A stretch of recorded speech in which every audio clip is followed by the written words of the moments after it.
দাঁড়া, এইভাবে দাঁড়া, চুপচাপ এবার ধরে দাঁড়া। বউ বিক্রি 50,000? চুপচাপ দাঁড়াও। এক্সকিউজ মি, আমার কাছে তোমার বউকে কেনার মতো টাকা নেই, কিন্তু আমরা বউকে চেঞ্জ করতে পারি। ওকে, ডিল ডান, যাও চলে যাও।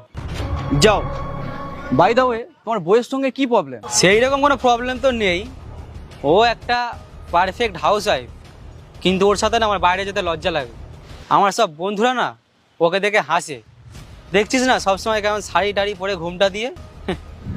কিন্তু হ্যাঁ, ও খাবার কিন্তু ভালো বানায়। তুমি জানো আমার এইরকমই একটা বউ দরকার। আমার বউকে দেখেছো, একদম পুরো মডার্ন। তুমি যেখানেই যাবে সেখানেই সবাই তোমাকে প্রশংসা করবে, আর তোমার যত বন্ধু তোমাকে দেখে হাসতো না, একে দেখেই চলে যাবে। এটা তো খুব খারাপ হচ্ছে। আমরা কি কোনো বস্তু নাকি যে চেঞ্জ করা হচ্ছে? এই, তোমার বেশি মাথা খাটিয়ে লাভ নেই।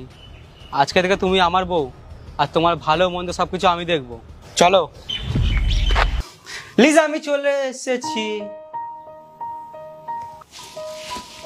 এইসব কি, ঘরে চুরি ফুরি হয়েছে নাকি? না তো, তোমার এরকম কেন মনে হচ্ছে? এরকম তো কিছু হয়নি।